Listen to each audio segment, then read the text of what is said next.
A todos, muy buenos días. Ya vamos a empezar. Eh, Mi nombre es Giovanna Castro, soy directora en en Gestión Patrimonial Perú, y en nombre de Credicorp Capital quiero darle la bienvenida a un nuevo webinar, y el primero regional en el 2021, en nombre de Credicorp Capital, a todos nuestros clientes que están invitados de Chile, Perú y Colombia. Como parte de la oferta de valor, y esto es algo que les queremos comentar siempre, nuestro objetivo es siempre traerles contenido que los mantenga informados respecto a hechos relevantes en la economía, en finanzas y en noticias del día a día. En esta oportunidad tenemos a la participación de Klaus Kampf, director de Portafolio Solutions y Estrategia de Credicorp Capital. Creo que ya todos los conocemos bastante y siempre es un placer tenerlo con nosotros.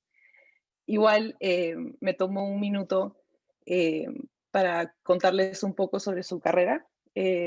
Klaus fue portafolio manager de los fondos balanceados y carteras administradas en Chile, en Itaú, así como tuvo roles de analista cuantitativo en la Raín Vial, en Vision Advisors, y Klaus estudió su carrera en Ingeniería Civil Matemática en la Universidad de Chile y un magíster en Economía Aplicada en la misma universidad. Antes de empezar, quería recordarles que por favor no se olviden de que pueden hacer sus preguntas a lo largo del webinar. Tenemos un botón de Q&A que les puede aparecer en la parte superior o en la parte inferior de su dispositivo, dependiendo cuál estén usando. Y también decirles de que va a haber una pequeña encuesta que les hacemos al final del webinar, que nos ayudaría muchísimo que la hagan. Esto nos permite traerles contenido diverso y temas de interés. Y ya, sin robarle tanto tiempo a Klaus, lo dejo para que les haga su presentación. Hola, muy buenos días. Estamos empezando el 2021 y ya hay bastantes noticias en realidad que compartir. Quiero compartir una presentación con ustedes que está basada en nuestro reporte mensual de estrategia. Este reporte mensual lo estamos empezando a distribuir directamente a ustedes, así que si es que hay alguno que no le esté llegando y que le gustaría que le llegue, basta con que nos avisen a su ejecutivo, a su asesor de inversiones y los agregamos a la lista. Muchas gracias por estar aquí nuevamente y vamos a comenzar un poco viendo cuáles son los grandes temas que de alguna forma vienen para el 2021. Hice aquí como una nube de palabras con los temas algunos de los temas que me parecen relevantes. Obviamente hay muchas más cosas que pasan en el mundo, pero la vacunación, los estímulos fiscales, creo que son de los temas más relevantes que vamos a tener durante este año. Creo que va a ser algo que vamos a estar todo el tiempo visitando. Las tasas de la Fed por ahora se mantienen en cero y no son un tema ni probablemente una preocupación, pero en la medida que avance el año, sí, eventualmente vayamos a estar discutiendo de qué pasa con las tasas Fed. La inflación, uno dice, bueno, ¿qué inflación va a haber si es que estamos todavía en una pandemia?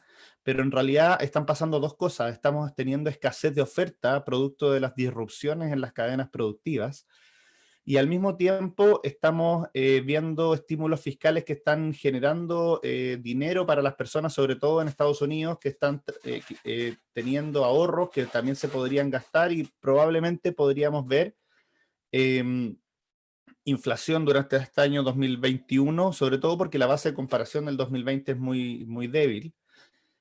Estamos viendo una recuperación en el crecimiento, estamos viendo nuevos máximos en las bolsas. Hoy día de nuevo el S&P está alcanzando los nuevos máximos históricos, lo cual parece estar en un planeta completamente separado del que estamos viviendo, porque este planeta está viviendo y va a vivir una crisis fiscal de alguna forma con los países bastante más endeudados que los que estaban antes de la pandemia. Y al mismo tiempo esta vacunación que está avanzando, pero no a la velocidad que nos gustaría. Y una de las cosas que estamos viendo en el corto plazo son estas mutaciones. O sea, el virus muta. Es algo que a lo mejor no estamos muy acostumbrados en el colegio, sobre todo hace un tiempo. No se hablaba mucho de genética y con suerte a uno le explicaban que si se juntaban dos, el hijo quedaba como al promedio, o que habían diferentes probabilidades que pudieran salir con ciertas características del padre o de la madre, pero mucha gente no sabe que cuando se come una manzana se come genes que están dentro de las células de una manzana. Entonces, cuando uno escucha mutación, parece algo medio sacado de una película de ciencia ficción, cuando en realidad la mutación es algo de lo más normal que pasa en la vida. Todos los seres vivos están mutando. Y quiero hacer una introducción un poco con eso para que entendamos cuál es el estado actual del coronavirus. ¿Qué sabemos entonces del coronavirus? Un frequently asked question, ¿cierto? De coronavirus, preguntas frecuentes de coronavirus. Primero, ¿el virus muta? Sí.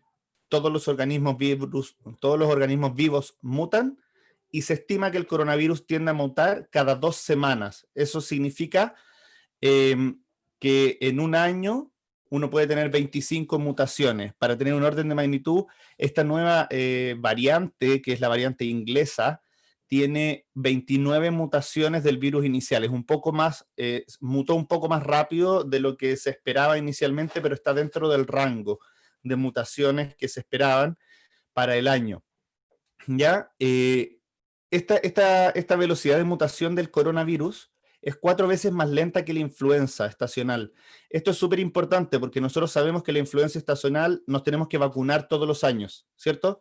Mientras que el hecho de que el coronavirus muta más lento por ciertas características que tiene, que su ARN, ¿cierto? Su código genético es más largo, y al ser más largo tiene como un verificador de código genético que disminuye las mutaciones, entonces tiene menos propensión a la mutación, y eso es una buena noticia de alguna forma porque permitiría, que la pregunta que sigue es si sirven o no sirven las vacunas que estamos usando, considerando que esta nueva variante del coronavirus está ganando en prevalencia a nivel mundial. Lo que sabemos hasta ahora es que todo parece indicar que no habría una diferencia en la respuesta inmune del cuerpo a esta nueva variante del coronavirus, a la variante inglesa, a la variante brasileña, a la variante sudafricana. Hay estudios que todavía no tienen revisión de pares, porque todavía están, todas estas cosas son súper preliminares, son súper rápidas, ¿cierto? Hay estudios que lo que hicieron fue tomar plasma de personas que ya tenían anticuerpos contra el coronavirus. O sea, sacaron sangre, de alguna forma pusieron estos sangre en tubitos, ¿cierto? Y la separaron en dos. Y a cada sangre le pusieron coronavirus original y el coronavirus inglés.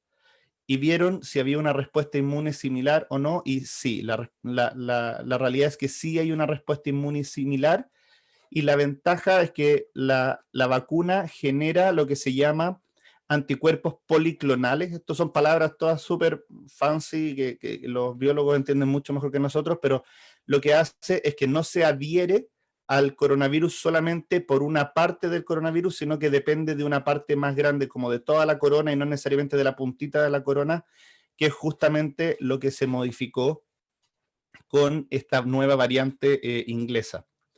¿Es más contagiosa esta variante? Sí, realmente es más contagiosa. Se estima que entre un 50 y un 70% más contagiosa. Eso es más peligroso, significa que hay más gente que va a morir, y la realidad es que no se ve un cambio en la gravedad, en la virulencia del virus. Da la impresión de que el impacto en el cuerpo es lo mismo, es solo que el contagio es más rápido. ¿Ya? Quería compartirles a ustedes, para poner un poco en contexto de todo esto que estamos viendo, algunos gráficos. Bueno, esta es la página que vemos siempre y a veces les saco algunos gráficos de aquí y todo, de cómo está distribuido. Hoy día ya tenemos 96 millones de casos comprobados de coronavirus en el mundo. La verdad, yo me atrevería a decir que esto se queda corto en 2 a 3 veces, por lo menos. Cuando uno ve, por ejemplo, Estados Unidos y trata de estimar cuánta gente está contagiada, pero después vemos los fallecidos, que son 400.000, que es una pena, ¿cierto?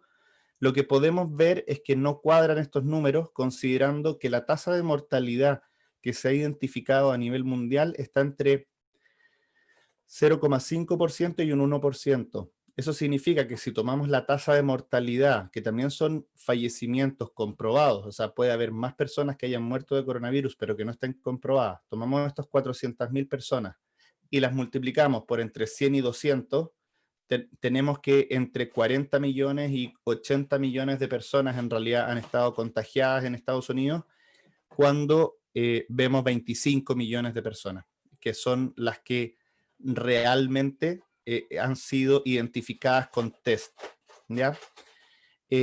Estamos hablando que en torno al 20% de la población, entre el 15 y el 20% de la población de Estados Unidos ya ha tenido coronavirus.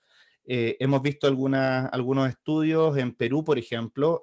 No he visto los mismos en Chile o en Colombia, pero sí tengo datos de Perú, de que se ha identificado que a final del 2020 ya al parecer 40% de la población en Perú se había contagiado. Entonces, en realidad tenemos que tomar esos números y también sumarlo a las vacunas, porque es una inmunidad de rebaño que se va a dar en conjunto.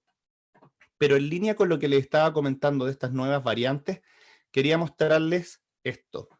Esto a lo mejor suena como también un poco de ciencia ficción, a lo mejor muy técnico, pero de alguna forma nos permite darnos cuenta de cómo ha sido la evolución del coronavirus. Lo que quiero que entiendan es que esta variante inglesa, que corresponde a todos estos puntitos naranjos de acá, no son más que una variante más dentro de todas las diferentes variantes que se han encontrado a nivel mundial. Acá cada uno de estos puntos que podemos ver son una mutación del coronavirus a nivel mundial.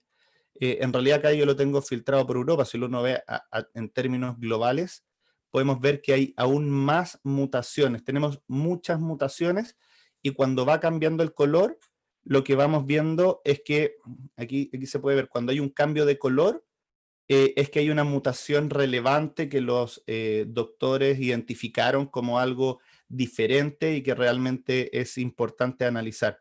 Entonces, esta nueva variante que se comienza en Inglaterra, ¿cierto? Lo que podemos ver es que es realmente más contagiosa. De hecho, cuando vamos acá abajo a ver la prevalencia de cada una de las variantes, acá están las variantes importantes a nivel mundial.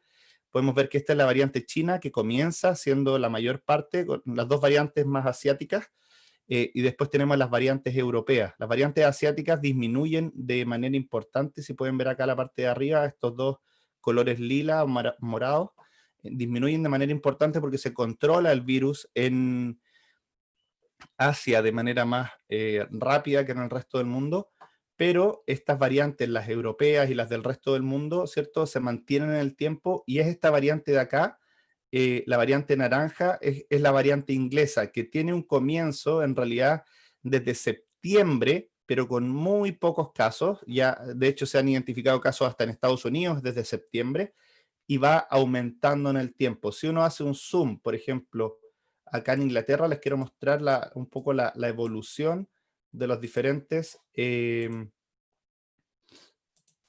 tipos de virus que han estado presentes. Acá uno puede ver que el contagio se ha dado en diferentes tipos, de diferentes colores. Estas son diferentes variantes.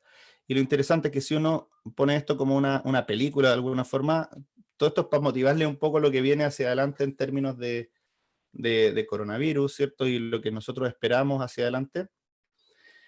Podemos ver cómo fue evolucionando el virus en Inglaterra. Aquí, por ejemplo, veíamos que los primeros casos se daban con la variante asiática, con colores lilas.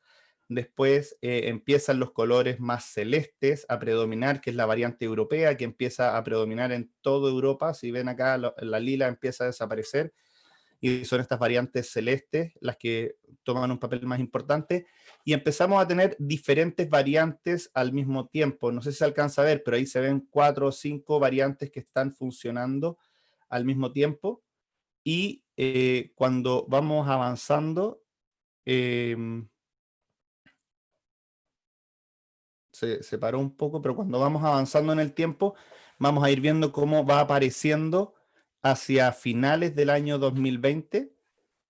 Acá vamos viendo cómo se distribuye, ¿cierto?, las diferentes variantes en el tiempo. Acabamos en junio del 2020, y se mantiene de nuevo, como yo les decía, este color celeste como el más predominante dentro del mapa.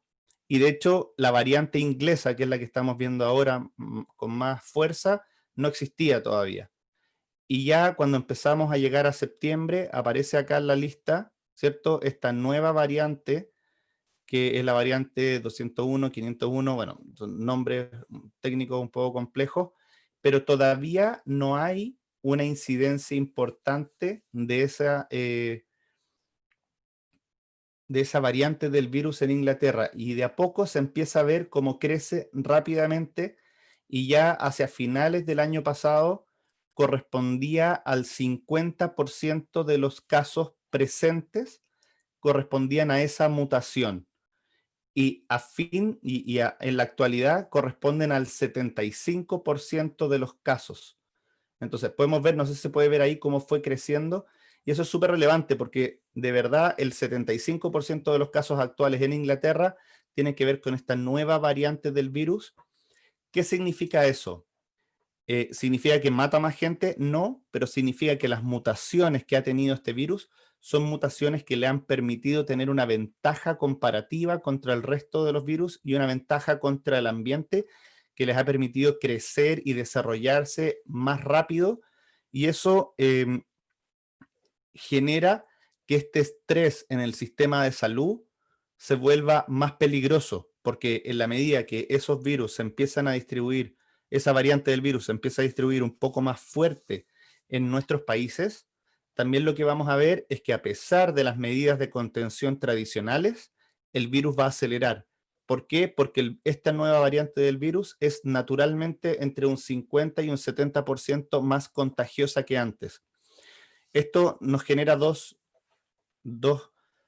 preocupaciones o dos eh, eh, objetivos, ¿cierto?, hacia adelante. Una, que tenemos que ser más cuidadosos dentro de cada país, pero también que las mutaciones que van a seguir viniendo durante el 2021, sería bueno que queden ojalá contenidas dentro del país.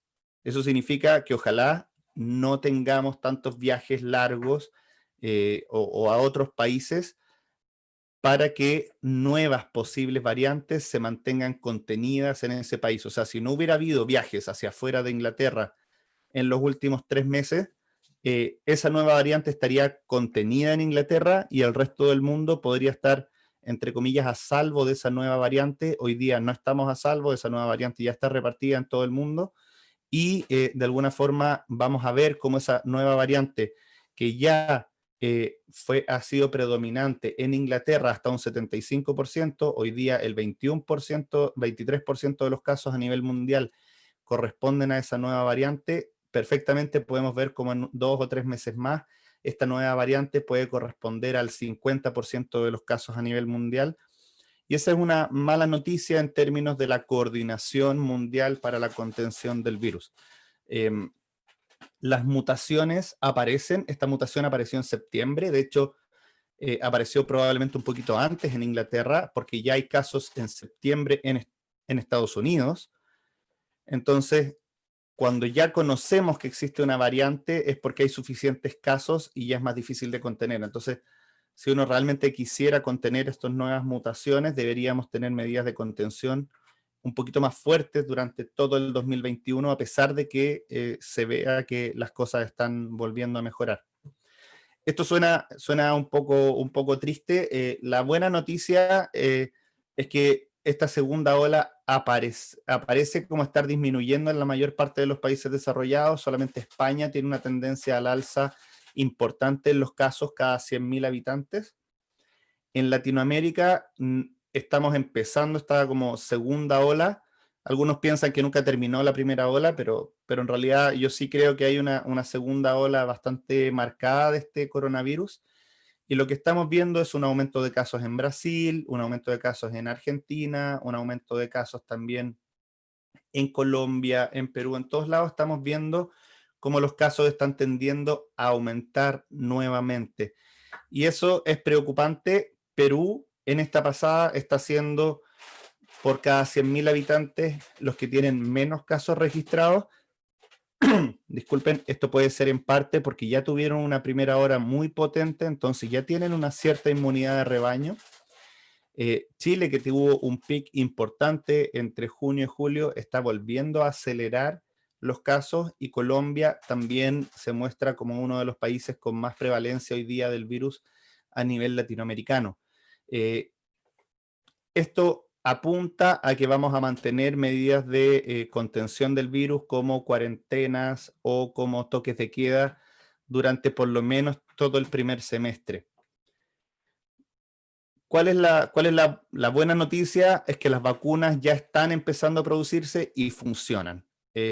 Estamos viendo cómo los países desarrollados van más avanzados en términos de la vacunación. Acá no pusimos Israel. Israel en realidad supera el resto de los países desarrollados por varias veces, 10 veces más que Inglaterra, Estados Unidos en términos de vacunación, pero no es un país tan grande, entonces no lo pusimos aquí como un ejemplo, pero Inglaterra es el que está teniendo una cantidad de vacunación más rápida, ¿cierto? Fueron los primeros en aprobar la vacunación, están teniendo más vacunas por habitante. Estados Unidos va un poco más atrás y atrás de ellos van el resto de los países. En realidad, este nivel de vacunación que llevamos en la actualidad es una vacunación que todavía es irrelevante y por lo mismo puede ser que tengamos que ver medidas de contención como las que ya estamos viendo en Inglaterra, en Francia, en Estados Unidos, han sido un poco más laxos, pero Biden ayer ya apuntó a algunas medidas un poco más estrictas y por lo menos el uso de mascarilla obligatoria, que era algo que Trump no había decretado.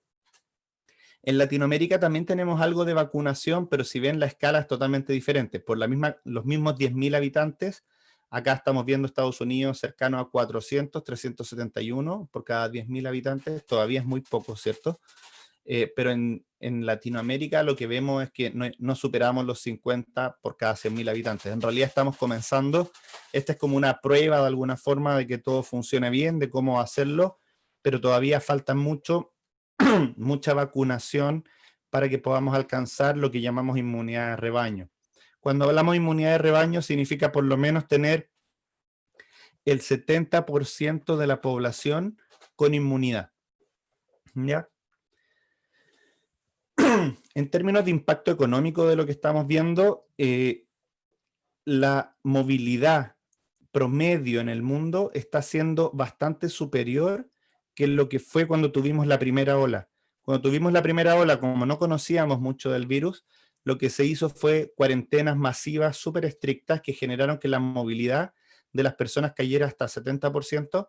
Hoy día en esta segunda ola, la movilidad sí está cayendo. En Europa, de hecho, habían llegado casi a la normalidad en términos de movilidad. Y hoy día ha caído y está entre 20 y 40% más bajo que en condiciones normales. En Latinoamérica también podemos ver cómo ha caído un poco la movilidad, pero todavía no hemos visto medidas tan estrictas ni cercanas a las medidas que vimos durante marzo y abril del 2020. Probablemente no vamos a ver medidas iguales, pero es posible que se mantengan las medidas actuales o que se incrementen algo las medidas en los próximos meses, dependiendo de la evolución del coronavirus. Hay que entender que los espacios cerrados, poco aireados, con poco sol, son espacios que favorecen la diseminación del virus y nosotros estamos teniendo esta segunda oleada en verano. Entonces, en la medida que se acerque el invierno, también tenemos que preocuparnos para poder contener este impacto.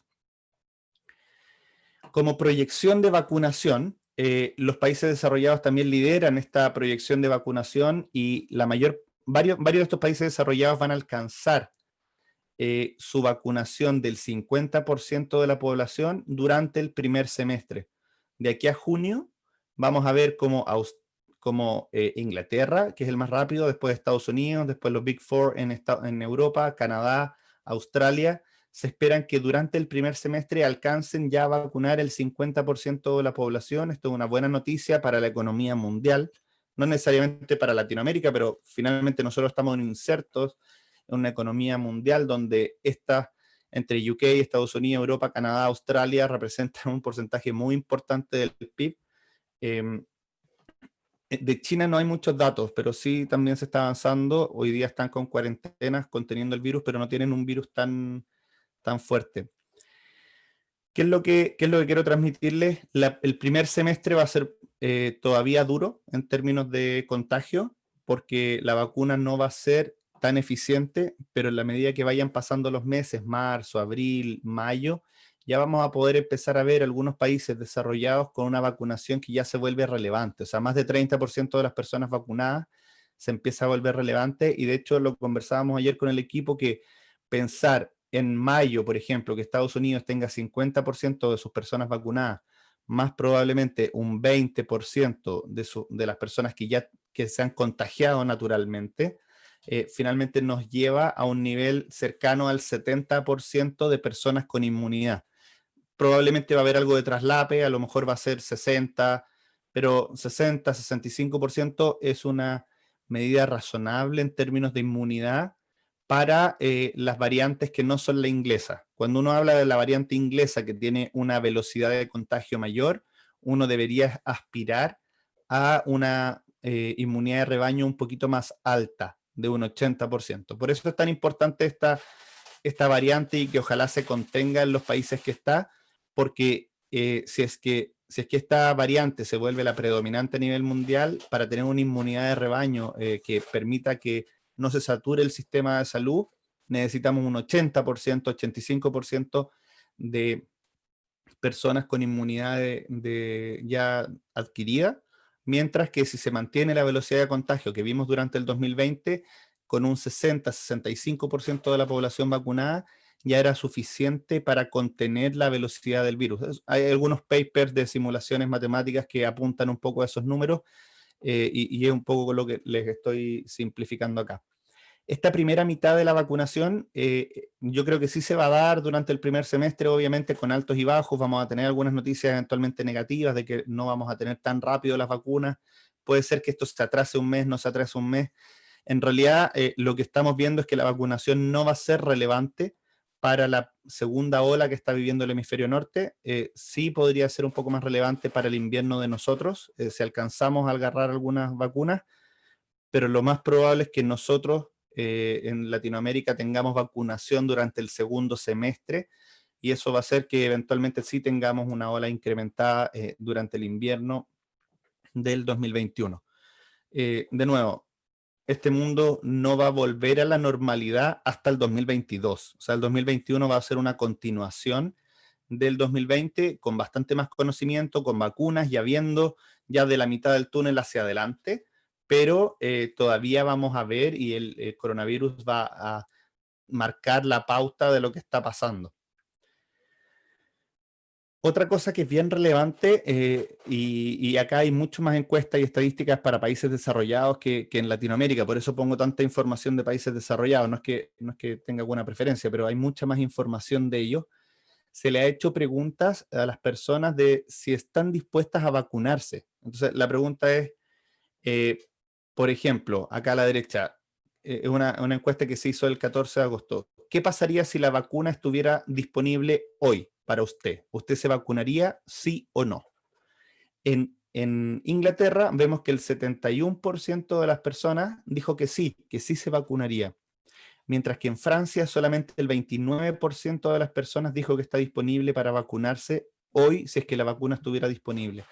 Entonces, acá podemos ver un promedio más o menos en un 50%. Vemos que la primera mitad del mundo a vacunarse, la primera mitad del mundo desarrollado a vacunarse, probablemente esté dispuesto y sea relativamente fácil, pero la segunda mitad es bastante más difícil. De hecho, acá hay una encuesta más detallada donde se les pregunta, ¿ustedes están dispuestos a vacunarse inmediatamente? Y si uno ve Estados Unidos, el inmediatamente es solamente un 15%. O sea, a pesar de que estuviera disponible la vacuna, solamente el 15% de las personas estaría disponible para vacunarse, y en los próximos 3 meses llegaríamos hasta un 40%.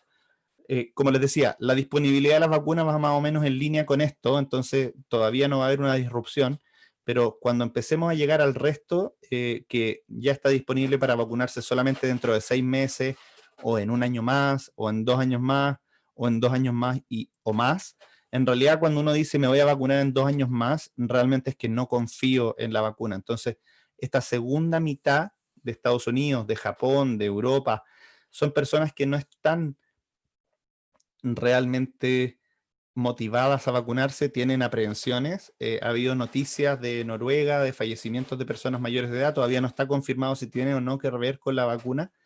Entonces, finalmente, estas son las preocupaciones que vamos a ir viendo en la medida que la vacunación avance, como les digo, estas preocupaciones no tienen nada que ver con lo que va a pasar hasta marzo, porque de aquí a marzo vamos a vacunar a los que podamos con las vacunas disponibles, pero cuando ya hayan más vacunas disponibles, la gran pregunta no va a ser si hay vacunas disponibles, sino si hay personas disponibles para vacunarse. Ese es un poco el contexto de coronavirus que quería contarles. Yo creo que hay que desatanizar estas mutaciones. Por eso quería mostrarles que mutaciones hay muchas, variantes grandes del coronavirus. Hay más o menos 8 a nivel mundial. Sí es cierto que esta nueva mutación de Inglaterra es más contagiosa y hace más demandante la confinación, probablemente las cuarentenas, las toques de queda y todas las medidas para contener el virus y probablemente viajes interpaís deberían contenerse en parte, sobre todo desde los lugares donde hay más prevalencia de esta nueva cepa como Inglaterra. ¿Cómo le ha ido al mundo financiero? Ayer veía un meme que era interesante, que era como de Peter Pan. Era Peter Pan llevándose a los niños y decía, los voy a llevar a un lugar donde no hay ninguna preocupación ni ninguna, ninguna preocupación por lo que pasa en el mundo real. Eso era lo que decía Peter Pan. Y entonces ahí Wendy decía, bueno, ¿me vas a llevar a Wall Street? Era divertido el meme porque de alguna forma lo más interesante que está pasando es que el mundo, a pesar de que ha estado pasando por diferentes altos y bajos económicos, podemos ver que los números de cierre en términos de rentabilidad para el 2020 fueron de los mejores números que hemos visto en mucho tiempo. La renta variable global con rentabilidad de 16%, 16,3%, la renta fija global con 9% de rentabilidad, Estados Unidos superando el 20% de rentabilidad, lo cual supera todas las rentabilidades de largo plazo de renta variable. Cuando uno hace un análisis de largo plazo de la renta variable en Estados Unidos, uno dice la rentabilidad es entre un 5 y un 10%, en promedio 7, 8% es la rentabilidad anual. Tuvimos el año más complicado de los últimos 80 años en términos económicos y la rentabilidad fue más del doble que lo que es en promedio. Entonces, la gran pregunta es ¿por qué? Y la respuesta es por el gran estímulo monetario que vimos durante todo el 2020 y los gastos fiscales acelerados, sobre todo en países desarrollados y en Estados Unidos en particular. Mercados emergentes se quedaron un poquito atrás de Estados Unidos, pero anduvieron bastante bien, pero cuando uno hace el desagregado de países emergentes hay muchas diferencias.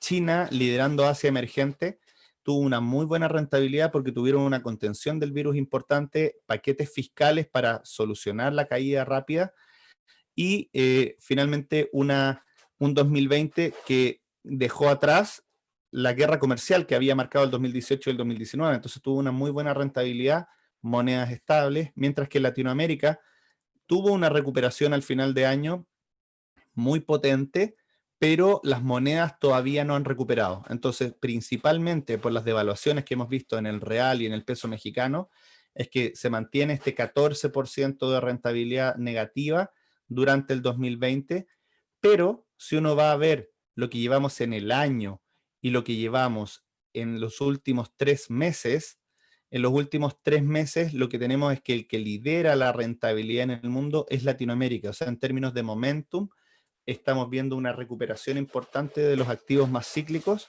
y es ahí donde Latinoamérica, los sectores más industriales, de materiales y también el sector financiero han liderado la bolsa desde noviembre hacia adelante, desde las elecciones de Biden hacia adelante. Los commodities también en el 2020 tuvieron de dulce y de agraz el oro, que es un activo refugio, pero que también sube en la medida que se imprimen más dólares, ¿cierto? Tuvo una muy buena rentabilidad porque la impresión de dólares, de euros, de yenes, de todas las monedas en el mundo fue muy importante. Y el cobre, también de la mano de la reactivación de China, tuvo una subida de un 25%. Esto es notable. De hecho, hemos llegado a niveles que no teníamos desde el 2017 en el precio del cobre y eso nos favorece mucho, sobre todo a Perú y a Chile. Y el petróleo ha venido recuperando los últimos 3 meses, pero en el neto, el 2020 fue un año bastante complicado, porque si bien el cobre se benefició de la recuperación china, considerando que China es el 40-50% del consumo del cobre del mundo, En el petróleo, China corresponde solamente a un 20% del consumo del mundo y necesita que el resto del mundo funcione. Y es ahí donde se vio una menor demanda en conjunto con fricciones importantes dentro de la OPEP Plus, que incluye a Rusia, ¿cierto? En donde Rusia decía no queremos realmente bajar la producción.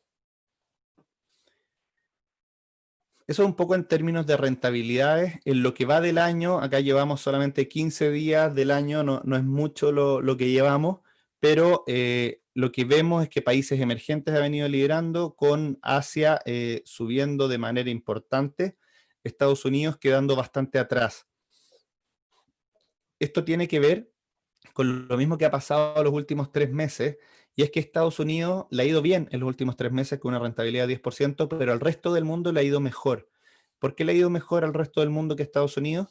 Porque Estados Unidos está mucho más cargado a los sectores tecnológicos que tuvieron una muy buena rentabilidad en el año, una muy buena rentabilidad en marzo, abril, mayo, junio, julio, hasta ahí.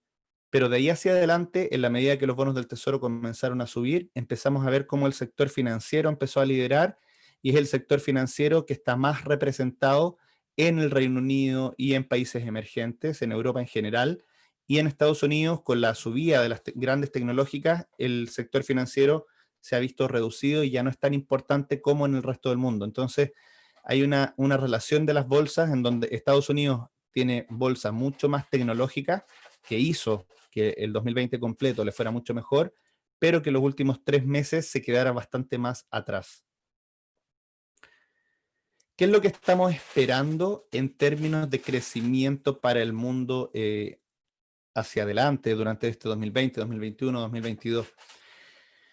Lo que hemos visto es que la vacunación ha ayudado a que las estimaciones generales, y sobre todo en Estados Unidos y en Japón y Australia y en UK, aumenten para este 2021, pero en algunos países que están siendo bien golpeados por esta segunda oleada, sobre todo como Francia e Italia, han bajado en el margen. En ningún caso, exceptuando en China, vemos que se compense totalmente la caída. Si bien la subida es más grande que la caída en la mayor parte de los países, igual nos deja bastante más atrás que el PIB potencial. Hay que entender que Estados Unidos va a crecer, por ejemplo, en combinación entre el 2020 y el 2021, un 1%, cuando debería haber crecido un 4%. ¿Por qué? Porque normalmente crece un 2% todos los años. Entonces, eso hace que la diferencia contra el potencial sea de un 3%.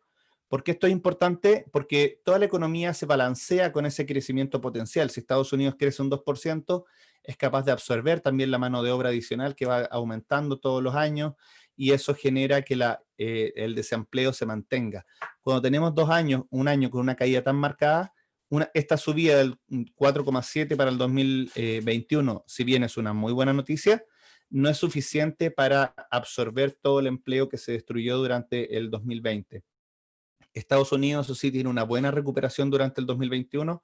Este crecimiento de un 5,8% para el mundo es de los crecimientos más rápidos que hemos visto en los últimos 20 años, ¿cierto? Pero hay algunas regiones que siguen liderando, y es China e India los países que creemos que van a tener una recuperación más rápida durante este 2021. A continuación sigue Perú. Perú tuvo una caída muy marcada, de los países más golpeados durante el 2020, y eso lo deja con una base de comparación, con una expectativa de crecimiento hacia el 2021 bastante más potente. En Chile y en Colombia el crecimiento se mantiene fuerte, pero un poco menos fuerte que lo que es en Perú, en donde la base de comparación y las expectativas para este año son bastante favorecedoras. A pesar de eso, en suma, como yo les decía, no nos alcanza para recuperar. O sea, de hecho, en la sinergia nos quedamos cercanos a cero en Chile, menos 2% en Colombia, menos 4% en Perú. A pesar de la buena recuperación del 2021, la, entre comillas, suma de ambos sigue siendo negativo, y con un negativo importante, y si lo comparamos con el PIB potencial, que es lo que hace que se mantenga este desempleo contenido, ¿cierto? Es un nivel aún más negativo. India, de hecho, también tiene una caída importante durante el 2020, pero si uno ve la recuperación de emergentes es una recuperación bastante más potente y marcada, con un 7%, que lo que se ve en países desarrollados. Otra buena noticia que hemos visto es que a pesar de esta segunda oleada de coronavirus, y a pesar de que estamos con altos y bajos un poco en términos de lo que podría ser la confianza de los consumidores y de los productores, cuando uno ve las encuestas de las confianzas, estas se han mantenido altas. No sé si se acuerdan cuando revisábamos en abril, en mayo esto, y yo les contaba que estos indicadores de PMI habían bajado a los mínimos históricos y después recuperaron rápido hacia niveles de 50, que es el break-even, es el empate. O sea, 50 significa no crecer, bajo 50 significa decrecer, sobre 50 significa crecer. Lo que estamos viendo es que esta segunda oleada sí ha disminuido un poco las expectativas y las confianzas, todavía en el margen se mantienen en torno a 50 o por sobre 50.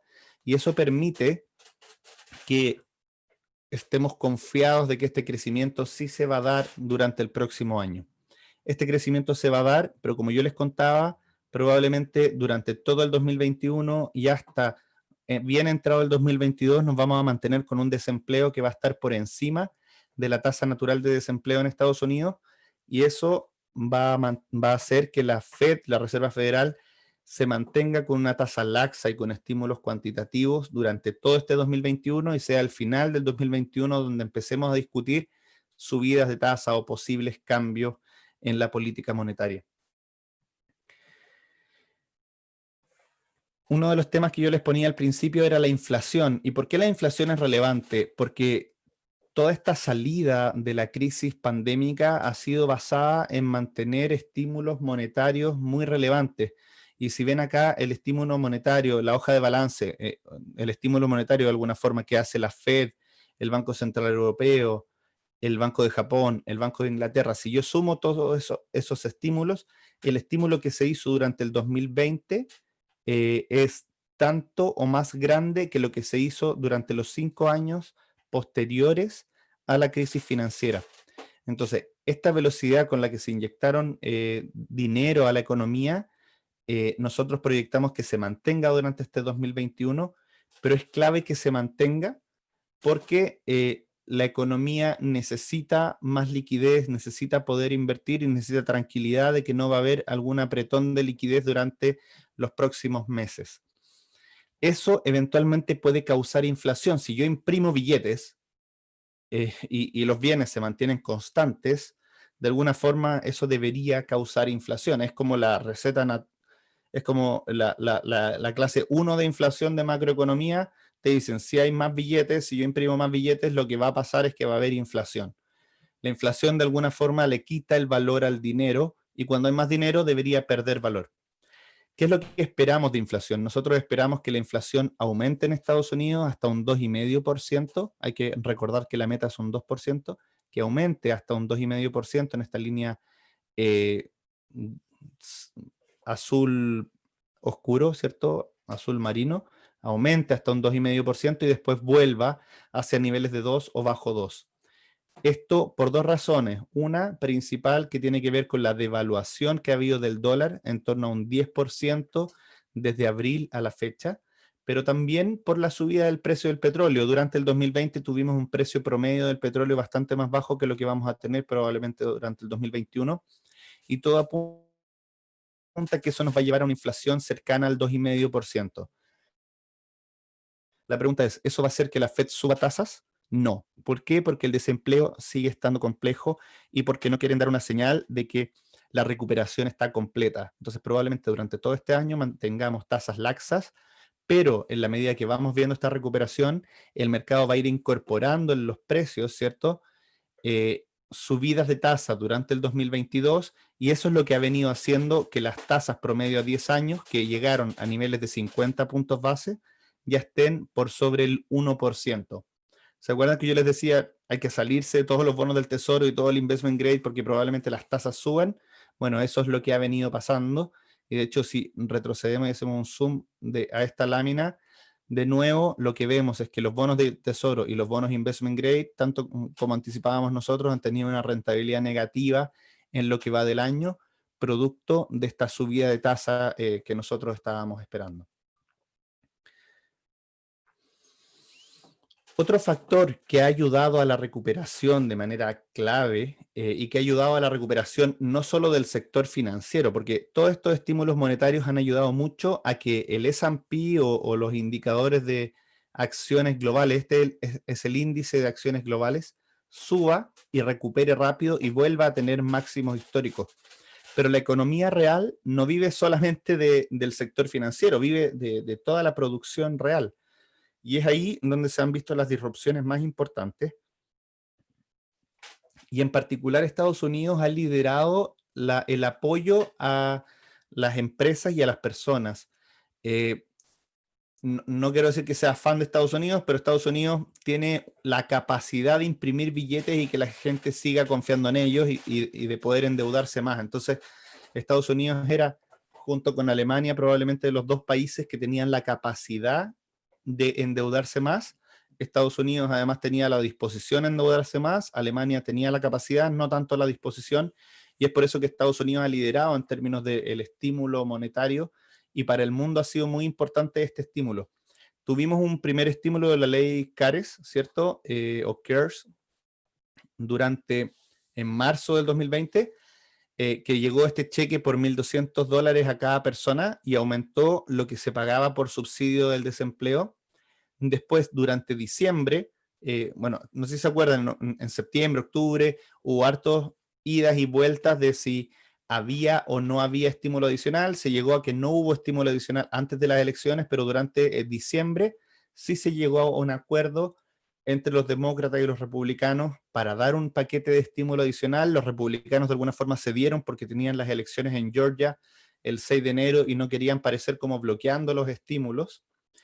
Dieron estos $600 por persona y aumentaron el subsidio de desempleo, ¿cierto?, por $300 hasta marzo. Y hoy día Biden está proponiendo un cheque adicional de $1.400 por persona, un subsidio de desempleo de 400, aumentado en $400 y hasta septiembre del 2021. Entonces, si yo quedo desempleado, no me quedo con los $600 que era lo natural, sino me quedo con $1.000. Y esto ha aumentado hasta septiembre del 2021 y además está planteando aumentar el salario mínimo de 7,25 la hora a 15 la hora.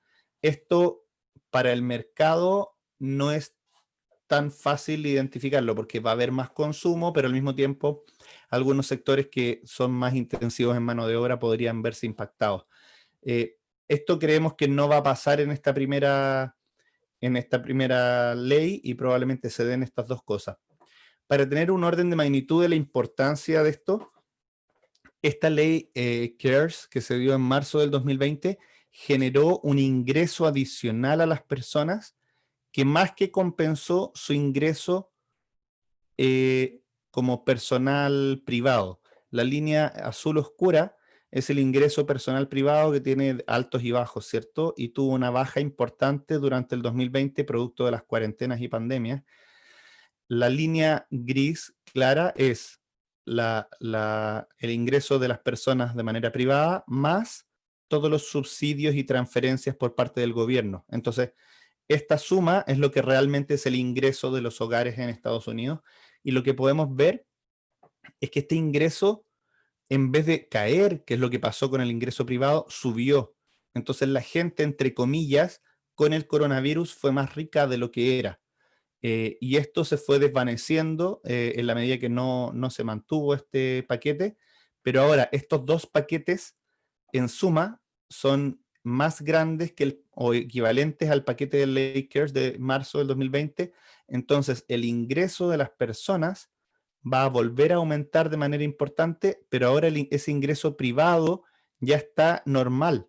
Entonces en realidad lo que vamos a hacer es que vamos a volver a un punto bastante más alto. ¿Qué ha pasado con el consumo? El consumo no ha acelerado tan rápido como el ingreso, y eso ha hecho que el ahorro aumente. Hoy día los países desarrollados aumentaron su ahorro, y en la medida que vean paquetes adicionales, nosotros esperamos que estos paquetes adicionales tengan una propensión más grande a gastarse. entonces podríamos ver mayor crecimiento en Estados Unidos, incluso ese 4,7% que veíamos al comienzo podría ser aún mayor. Y se podría incluso gastar parte de lo que se ahorró el año anterior. Esto podría en parte empezar a generar inflación y esto es lo que estamos viendo que está gatillando el empinamiento de la curva de rendimiento de los tesoros en Estados Unidos y probablemente estos se mantengan por sobre el 1%. De hecho, nuestras estimaciones son que va a terminar el año el bono del tesoro a 10 años entre 1,20 y 1,50 en ese rango y por lo mismo todavía nosotros mantenemos una subponderación importante en bonos del tesoro.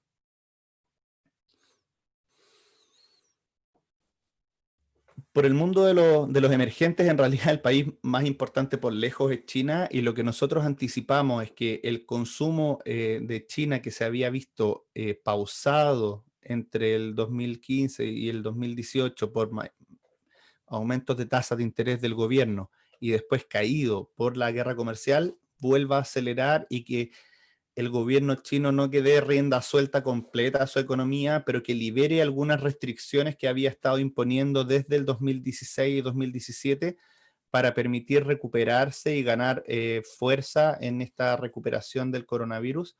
Y nosotros estamos viendo ya cómo, si bien todavía la confianza de los consumidores en China no rebota completamente, las ventas minoristas ya están a niveles muy cercanos a niveles previos. Las ventas minoristas son las ventas retail, ventas de personas normales.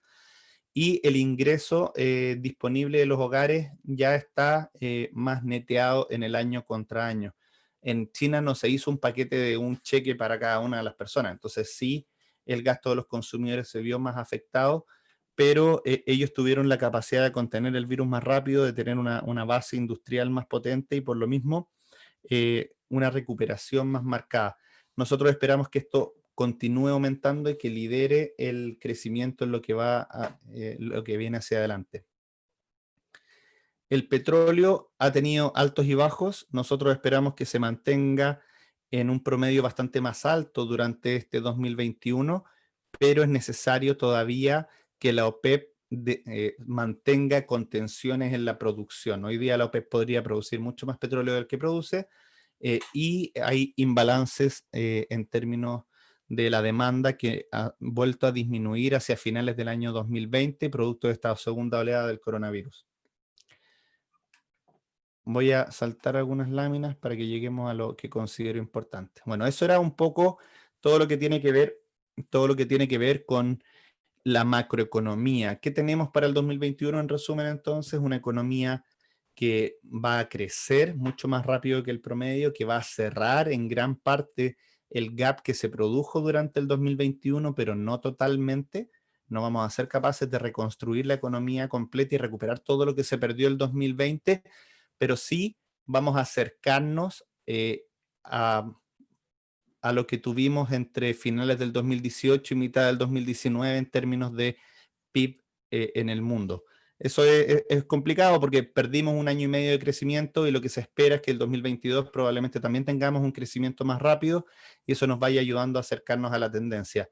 Vamos a mantener estímulos fiscales y estímulos monetarios a nivel mundial durante el 2021 y probablemente eso va a desencadenar en algo más de inflación, que en principio no debería preocuparnos de que la Fed suba tasas, pero el mercado podría empezar a pricear más inflación hacia adelante y eso podría hacer que hiciera que suban las tasas y anticipamos que la rentabilidad del año de la renta fija en dólares no va a ser buena. O sea, hay una probabilidad alta que sea cercana a cero o incluso negativa durante este 2021, exceptuando la deuda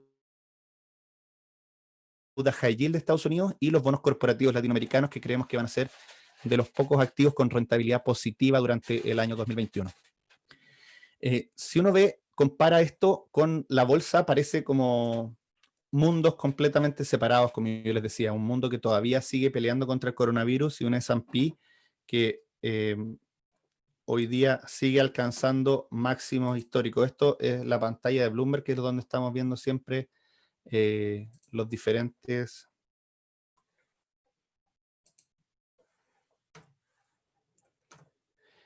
valores de todas las cosas que se transan en el mundo, ¿cierto? Quería mostrarles en vivo un poco cómo está el S&P nuevamente alcanzando los máximos. Está un poco lento, denme un segundo.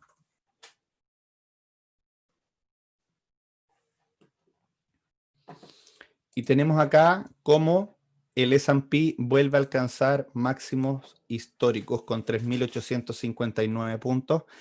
Hay algunos que apuntan a 4.000 puntos a fin de año, 4.500 puntos a fin de año. Nosotros todavía seguimos bastante constructivos en la renta variable en general. Nos está empezando a gustar cada vez más lo que está fuera de Estados Unidos que lo que está dentro de Estados Unidos, pero Estados Unidos sigue con mucha fuerza y mucho flujo, así que probablemente mantengamos nuestras posiciones sobreponderando renta variable. Y uno de los indicadores que nosotros vamos viendo constantemente es un indicador que le llamamos el ratio stock to bond, que es como la rentabilidad de las acciones versus la renta fija. Y eso lo comparamos contra el PMI manufacturero, como la confianza del sector manufacturero. Y lo que estamos viendo es que en Estados Unidos en particular hemos visto una subida rápida de la confianza y todavía la rentabilidad de las acciones no ha superado tanto la rentabilidad de los bonos como debería ser. Entonces podríamos ver 5 o 10% más de rentabilidad en la renta variable internacional durante el 2021 en base a esta proyección. Lo que sí ha pasado, muy interesante, es que ha cambiado los líderes de la rentabilidad. Los líderes de la rentabilidad el año pasado fueron los países desarrollados, liderados por Estados Unidos principalmente, y hoy día lo que estamos viendo es que Estados Unidos, por lo menos en diciembre, no tuvo una muy buena rentabilidad acá en azul, mientras que países como Colombia, por ejemplo, guiadas por la subida del precio del petróleo, o Brasil, con un real más fuerte, Latinoamérica en general, tuvieron un diciembre muy, muy potente. Chile también un diciembre bastante importante. Pero el año completo fue liderado por algunas otras regiones, principalmente Estados Unidos, Corea, Taiwán. Hay que pensar que Corea y Taiwán son los principales exportadores de chips que van dentro de todos los productos electrónicos que han sido de alguna forma lo más vendido en esta cuarentena. China también con una muy buena rentabilidad en el año 2020 y los países en Latinoamérica bastante débiles, sobre todo Brasil y Colombia. Brasil con una debilidad fiscal y un real muy devaluado, y Colombia principalmente por la caída del precio del petróleo que afecta tanto a las finanzas de gobierno como la moneda. Entonces, Latinoamérica muy golpeado, pero si uno ve lo que está pasando en el corto plazo, vemos como hay una recuperación importante en diciembre y en lo que va del 2021 de los países emergentes y Latinoamérica, y por eso desde más o menos septiembre hacia adelante nosotros empezamos a hacer mucho hincapié de que Latinoamérica era el lugar donde estar, porque creíamos que Latinoamérica iba a tener, había sido castigado en exceso porque tuvo esta ola de coronavirus más tardía y daban la impresión de que no éramos capaces de contenerlo, pero estábamos en invierno y después empezamos a contener un poco más el coronavirus en octubre, noviembre, diciembre, y eso ayudó a las bolsas a tener una muy buena recuperación. Hoy día las bolsas de países desarrollados están más caras que las de países en Latinoamérica, pero el contrapunto es que en Latinoamérica tenemos una vacunación que probablemente va a ser un poco más lenta. En términos de sectores, también pasó que hay sectores que tuvieron una rentabilidad muy débil durante el 2020. De hecho, financieras, a pesar de tener una muy buena recuperación al final, se quedó igual con un 4,5% negativo, energía con un 37% negativo, pero si vemos acá, en diciembre ya el sector financiero fue el que lideró el crecimiento, y esto lo venía haciendo desde noviembre, o sea, noviembre y diciembre fueron meses muy buenos para el sector financiero y permitieron que recuperara gran parte de la caída. Hay que recordar que este índice estuvo más de 35% bajo el fin del 2019.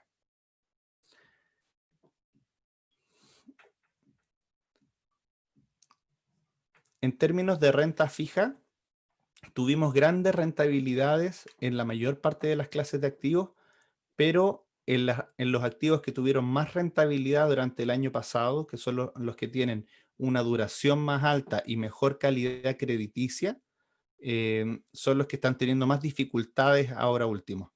Entonces nosotros sugerimos dentro de la renta fija una rotación desde bonos del Tesoro e Investment Grade hacia bonos corporativos latinoamericanos principalmente, que es donde vemos mejor riesgo-retorno, pero también complementado con bonos high yield de Estados Unidos, que creemos que que son de las pocas clases de activos que van a tener rentabilidades positivas durante el 2021. Como yo les decía al comienzo, hemos visto una subida de tasas de interés, o sea, bajada, pero después subida. En noviembre teníamos tasas de interés a 10 años por debajo del 1%, ahora tenemos por sobre el 1%.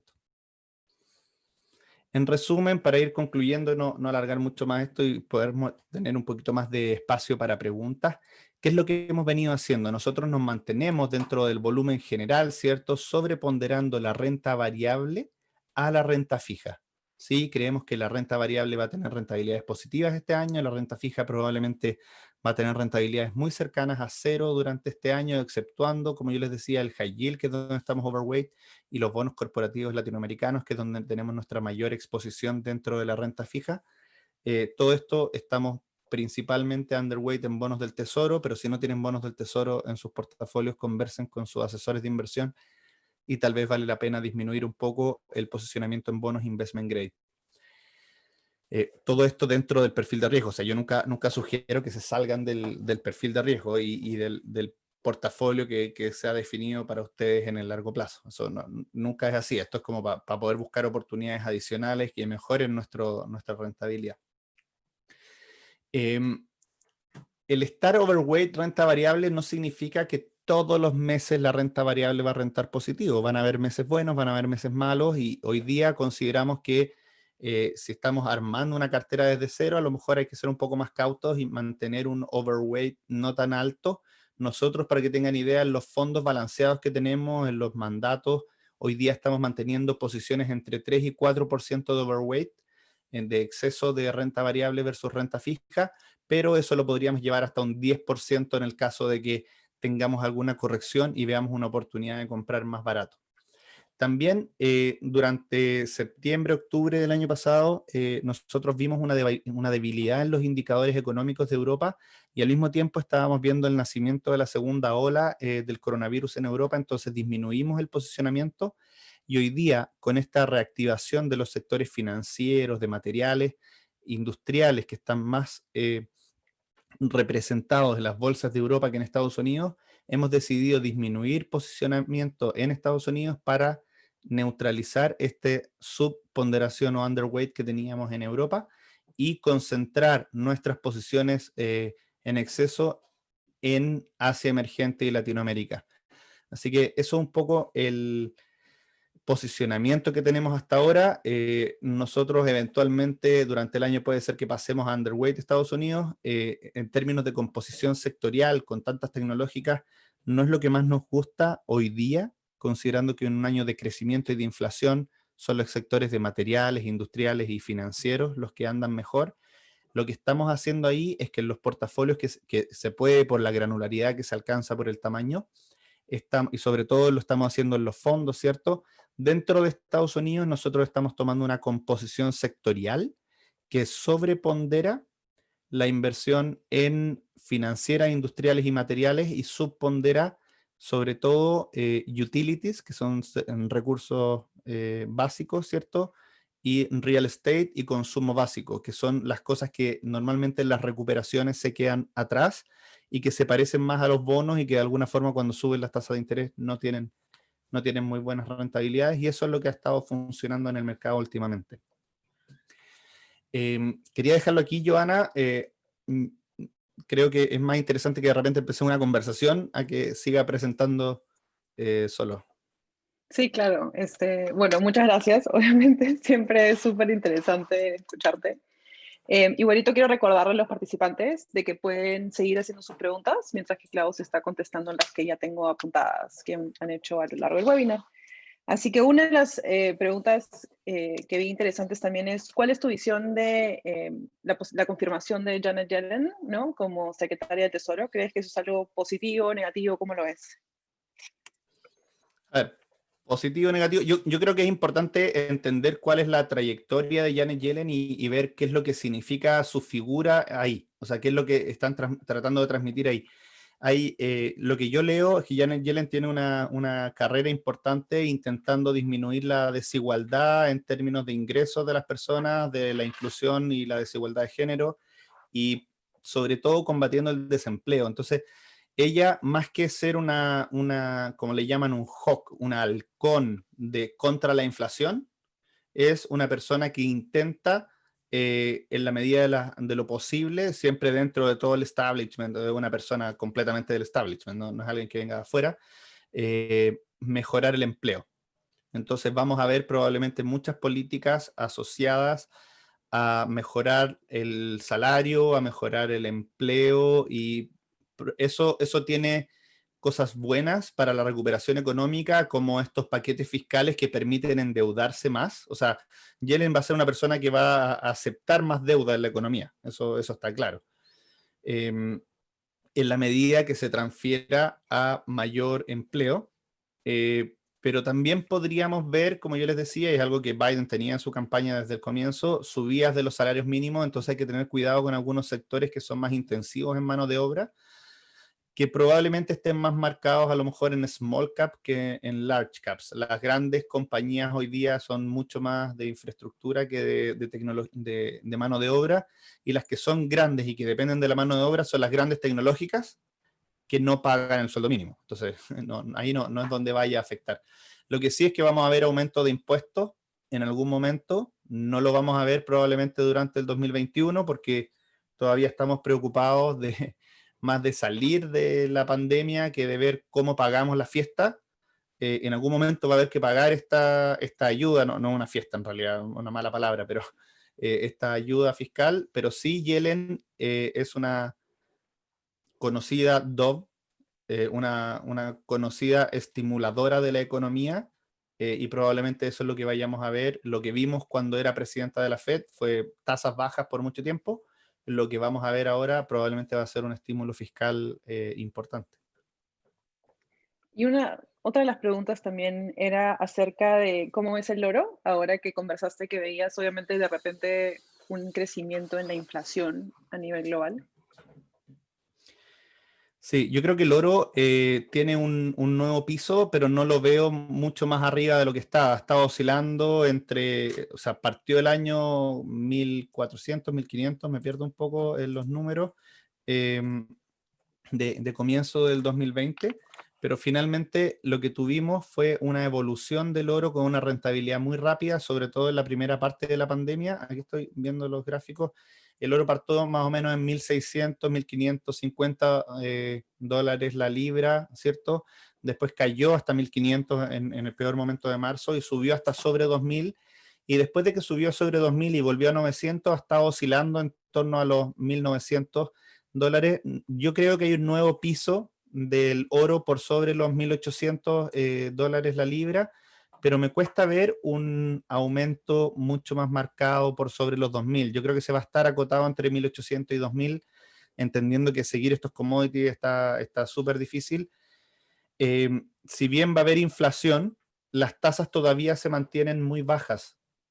Nosotros no creemos que las tasas vayan a subir en el mundo muy rápido, exceptuando Estados Unidos, que ha tenido esta recuperación, y el precio del oro ha tenido una correlación alta con el porcentaje de bonos en el mundo que transan a tasas negativas. Entonces, nosotros seguimos viendo tasas negativas en Europa, seguimos viendo tasas negativas en Japón, en UK, y Estados Unidos es el que ha logrado despegar. Probablemente el oro le cueste superar los 2.000 dólares de nuevo, porque las tasas ya no, o sea, el mundo está empezando en esta recuperación cíclica más que en una caída de nuevo. Pero con la cantidad de dólares que se inyectaron a la economía, que van a seguir ahí por los próximos 10 años, yo creo que hay un nuevo piso de 1.800. Me puedo equivocar, pero creo que hay un nuevo piso ahí. Y creo que en conjunto con las preguntas de inflación, ves algunas que vuelven a hablar sobre el tema de las criptomonedas y las criptoinversiones en general. Estos fads interesantes que uno ve por ahí. Podemos, ¿Cuál era tu visión más o menos en este tipo de inversiones, no? Es entretenido. Podríamos hacer un webinar solo de criptomonedas de repente para explicar un poco cómo funcionan, porque mucha gente compra y Sí, vende y es como, bueno, compré algo que sube y baja. No, no, y al final como que sí. nosotros, para que tengan una idea, en un desayuno hace 2 años y medio, o sea, Ujú. mitad del 2018, hicimos un especial de criptomonedas. Así que estuvimos estudiando ahí como un mes entero cómo funcionaba todo el negocio de criptomonedas, cómo se minaban, cómo se remuneraban las diferentes partes.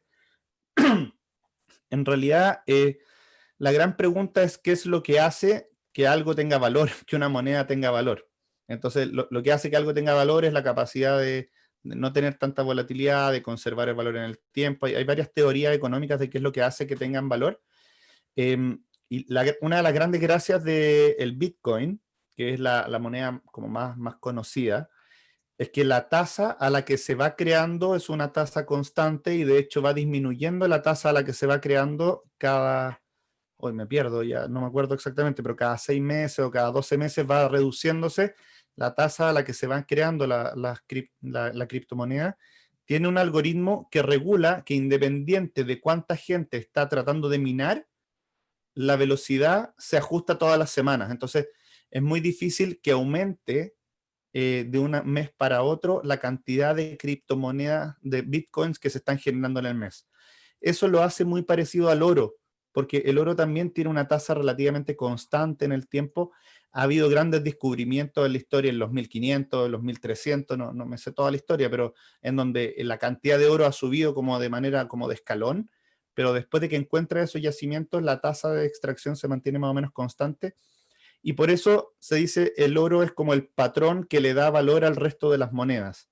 En este caso, el Bitcoin lo que intenta de alguna forma es reemplazar al oro y ser como un nuevo patrón que no dependa de la extracción de oro, sino que del minado de Bitcoin, ¿cierto? Que se hace con computador y con un algoritmo. Si quieren, después se los puedo explicar en un webinar completo adicional. Pero de alguna forma, eh,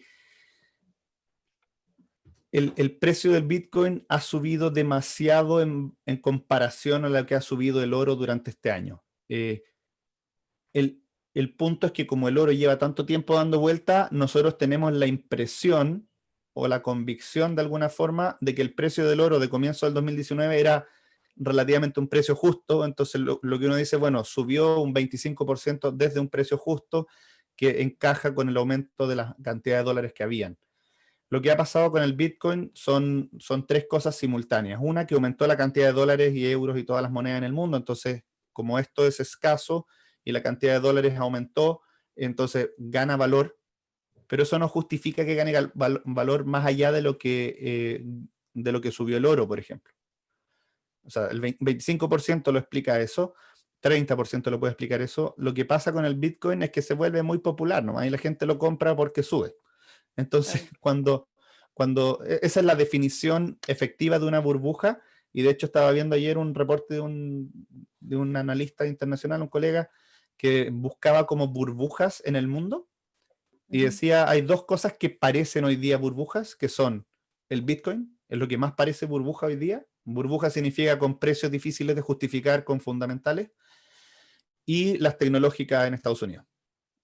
Las tecnológicas yo las entiendo más porque tienen crecimiento. Las tecnológicas se han vuelto de alguna forma nuevas utilities. Hoy día uno paga el internet, como paga el agua, como paga el Netflix, o sea, al final, Sí, hoy día no podemos trabajar sin internet. Entonces, finalmente se empiezan a volver commodities, entonces los múltiplos empiezan a transformarse.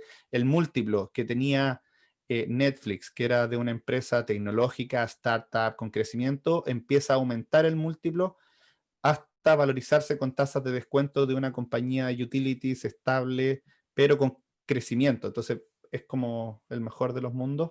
Obviamente es difícil de valorizar, y son las dos cosas que a nosotros no nos parecen lo más relevante. Podemos hacer un estudio. Nosotros normalmente no sugerimos bitcoins en la cartera, a pesar de que ha tenido una muy buena rentabilidad. Todavía es muy, muy difícil encontrarle un espacio en un portafolio y que no desarme la rentabilidad completa con una caída del 50%. O sea, sí. yo creo que la popularidad, el aumento en popularidad del Bitcoin lo hace más útil, porque mientras más gente tiene Bitcoins, mientras más gente conoce el Bitcoin, eso permite que se pueda usar en más cosas. O sea, yo me acuerdo hace 5 años salía en las noticias, esta es la primera casa que se compra con Bitcoins. Un tipo que vendió su casa en Canadá y le pagaron solo con Bitcoins. Probablemente ahora es multimillonario. Sí, probablemente. Claro, Hay artículos súper interesantes sobre gente que ha perdido sus bitcoins y los quieren buscar. Y poco más claro. si es una búsqueda del tesoro. Claro, hoy día la mayor parte de la gente tiene sus bitcoins en billeteras, en wallets virtuales, pero en la primera Sí. época, y todavía se hace, la gente que es más desconfiada tiene un pendrive donde guarda su bitcoin y eso lo esconde en algún lugar y ese es como uno guardaba antes monedas de oro. Hablaban ahí de si estoy hablando de que hay realmente una burbuja en las acciones de Estados Unidos. Yo creo que no. Ujú. Yo creo que no hay una burbuja en las acciones de Estados Unidos. Están más caras que el promedio, pero no podemos hablar todavía de una burbuja. Yo creo que no estamos fuera de lo que es justificado. Incluso en el sector de tecnología, que es lo que más ha subido, las utilidades también han subido mucho. Entonces han ido alcanzando al precio y eso empieza a justificar la valorización que tienen hoy día. A pesar de eso, no es lo que favorecemos. Estamos favoreciendo sectores de financieras que están más baratos, ¿cierto? Industriales y materiales que tienen mejor performance en recuperaciones y que tienen valorizaciones más interesantes hoy día. Sí, y una de las consultas también va por el lado de flujos, ¿no? Es decir, ¿dónde hemos visto que hay entrado más flujos en este comienzo de año? Y dado el comentario que hiciste que Latinoamérica nos parece un mercado interesante porque ha estado mucho más rezagado que el resto del mundo, ¿cómo lo ves ahora cuando esta segunda ola se ve un poco más materializada, ¿no? Y que podría afectarnos. Sí, en general los flujos hacia afuera de Estados Unidos desde el 2008 han sido bien escasos. Ha habido pocos flujos hacia renta variable en general en el mundo y Estados Unidos ha tomado el liderato porque ha sido el único que es capaz de hacer lo que se llama recompra de acciones sistemática. Hace share buybacks. La misma compañía Apple va y sale al mercado a comprar sus acciones. Entonces hay un 2,5% del crecimiento de las utilidades de los últimos 10 años de las acciones de Estados Unidos que corresponde solamente a recompra de acciones. Entonces la utilidad por acción sube porque hay menos acciones disponibles, no porque crezcan tanto. Entonces eso se ve muy fuerte en Estados Unidos, no se ve tan fuerte en los otros países. Eh, y por lo mismo no hubo tanto flujo hacia ningún lado.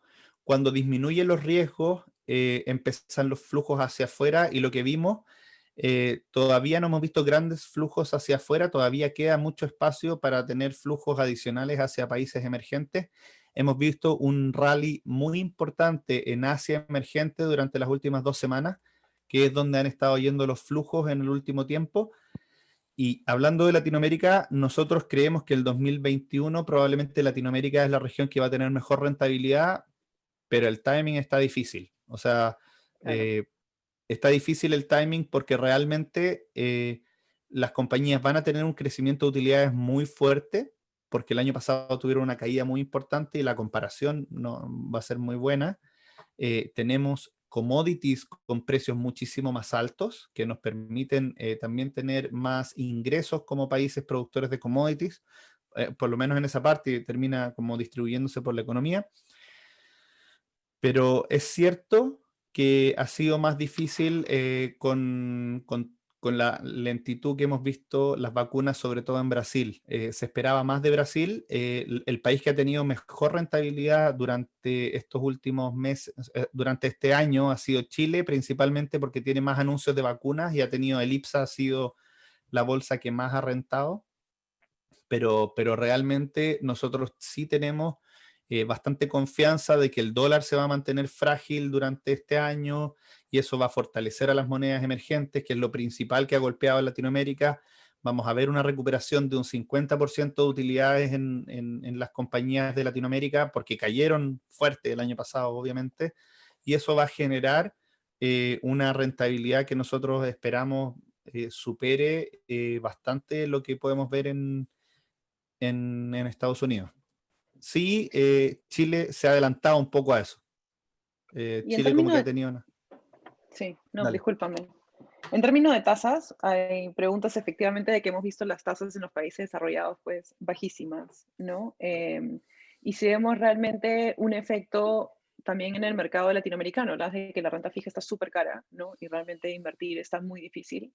Y si los clientes tuvieran que elegir, pues, ciertas maneras de invertir en renta fija, ¿no? En sus portafolios, ¿qué es lo que tú recomiendas para el 2021, no? Sí, nosotros, como yo les decía, seguimos recomendando en general acciones a la renta fija, entendiendo que va a haber altos y bajos. Eso tiene que hacerse dentro del perfil de riesgo de cada uno. Yo no puedo pasar de 20% acciones a 80% acciones. Pero sí, hoy día nosotros sugerimos que en vez de tener 20, que es lo promedio que tenemos, a lo mejor tener 25. Ujú. ¿Sí? Y eso nos permite tener una rentabilidad un poco mejor. Y también dentro de la renta fija, yo creo que hay mucho espacio para moverse de activos que son a lo mejor muy seguros de alguna forma en términos de la capacidad de pago, pero que la rentabilidad está aseguradamente mala. O Sí, sea, hoy día cuando yo compro un bono que me paga una tasa de interés del 2% en dólares, eso es lo que yo voy a obtener, 2% en dólares. No voy a obtener más. Y de hecho, probablemente las tasas vayan subiendo un poquito durante este año y tenga ganancias de capital negativo y la rentabilidad este año puede ser un poquito menor. Por eso yo les decía, high yield y bonos corporativos latinoamericanos que tienen todavía tasa un poco por sobre el 5 logran compensar estas subidas de tasa. Pero los bonos del tesoro y los bonos investment grade más conservadores son bonos que con seguridad no van a alcanzar la inflación. Esa es para mí la frase más importante. Yo sí. puedo con seguridad, yo puedo estar seguro que ni siquiera voy a alcanzar la inflación en los próximos 10 años si compro bonos muy seguros en Estados Unidos. Y otra de las consultas, hay varias consultas sobre el sector financiero y sobre el sector inmobiliario. Uno es cómo es la inversión en el sector inmobiliario en la región andina, ¿no? Creo que en general los clientes tienen mucha preponderancia a Sí, invertir en claro. este tipo de activo. Y también el sector financiero en general se ha visto rezagado versus sus peers globales, ¿no? Y más o menos cómo ves pues las acciones de los bancos para el 2021. Sí, nosotros creemos que este año va a ser un año de recuperación. Probablemente los bancos hemos visto en la región que ya han hecho bastantes provisiones, así que probablemente no van a necesitar hacer provisiones adicionales durante este año 2021.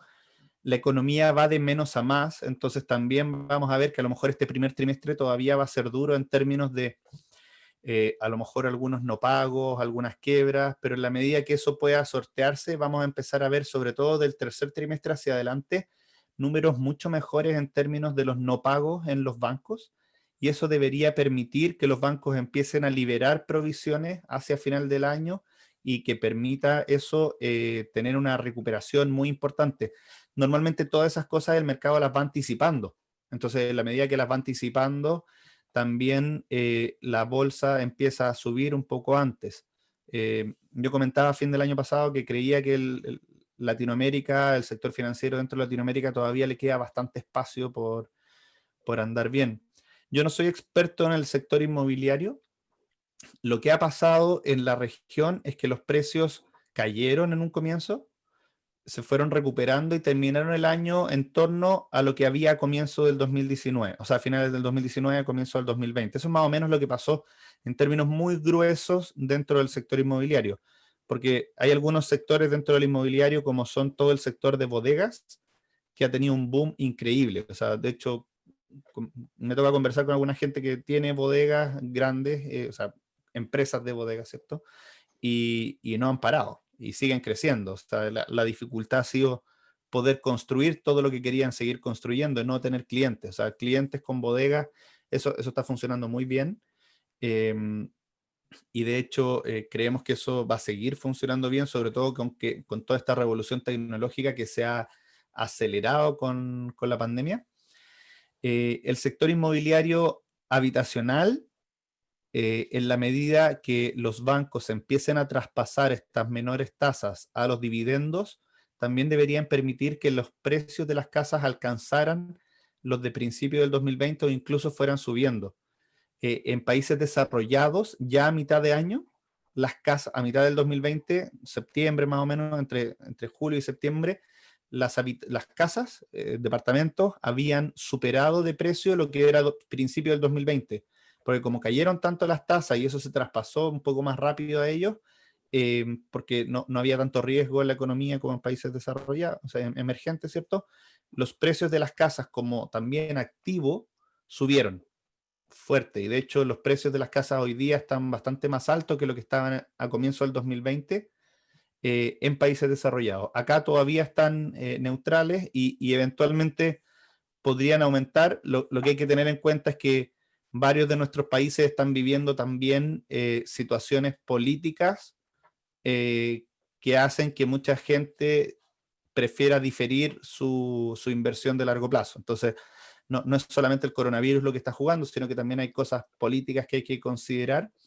En términos de infraestructura para empresas, es donde es más débil mi proyección. Y yo creo que no es ninguna novedad. O sea, no estoy diciendo nada que la gente no sepa, pero las compañías están dándose cuenta que tienen pisos que no van a usar, o tengo varios conocidos que devolvieron sus arriendos de las oficinas, Oficinas. definitivamente, y decidieron nunca más tener oficina y juntarse una vez al mes a tomar un café en un Starbucks. O sea, al final empresas de 50 personas no necesitan necesariamente una oficina física como la que se pensaba. Yo todavía creo que hay algo de valor en juntarse cada 2 semanas, no sé, conversar, pero también yo creo que en muchos casos no vamos a volver a la normalidad. Entonces, en resumen, bodegas y habitacional, yo creo que súper bien. Habitacional probablemente también, a lo mejor la gente va a exigir un poquito más de tamaño porque va a pasar más tiempo en la casa que antes. Y oficinas es lo que yo veo un poquitito más débil, pero sin ser, como yo les digo, cero experto en el tema. Y de hecho pueden revisar los webinars que estamos haciendo de infraestructura específico, donde ahí Sí, sí Ricardo Flores puede darles a ustedes la mejor visión de todo lo que tiene que ver con infraestructura, tanto la inmobiliaria parte como logística también, toda la parte de ¿no? logística y de utilities, de puentes, de cañerías, todo lo que... Sí, sí, es verdad, ese es un mundo aparte. Otra, tocamos tangencialmente el tema de la nueva presidencia de Biden, pero tenemos preguntas en términos de cómo crees que va a impactar las políticas de Biden ya en Latinoamérica. He notado que Trump obviamente creo que no pensó para nada en esta parte del mundo. O sea, yo creo que lo pensó, pero no para bien, parece. O sea, no.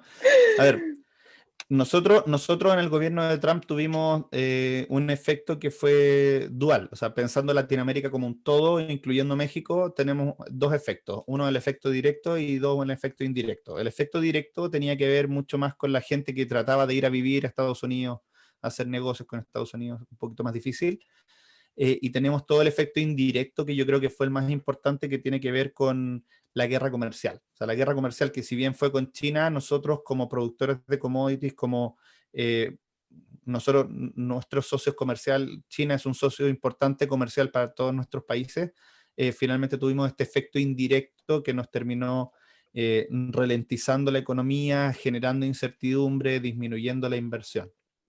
Entonces, finalmente, nosotros creemos que Biden va a tener una política bastante más conciliadora hacia adelante. No creo que en el corto plazo vaya a tener medidas que necesariamente nos afecten de manera directa a Sudamérica. Yo creo que hay otros problemas en Estados Unidos mucho más relevantes que estar como resolviendo los problemas de Sudamérica hoy día, pero sí creo que podemos ver menos tensiones a nivel global y que eso permita que los flujos fluyan más fácil hacia otros países que no sean necesariamente Estados Unidos. Hoy día los portfolio managers, los inversionistas en Estados Unidos tienen susto, tienen miedo de ir a otros países porque la guerra comercial podía cambiar todo el escenario.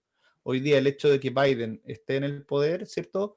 Hace que sea más predecible la política exterior de Estados Unidos, y eso facilita los flujos hacia afuera de Estados Unidos, y creemos que eso podría ayudar en los próximos 2 o 3 años, no necesariamente con políticas directas, sino que con menos guerra comercial y con mayor predictibilidad de la política extranjera en Estados Unidos. Y hemos hablado un poquito también sobre que el S&P pues no está en burbuja, pero simplemente está valorizado un poco caro.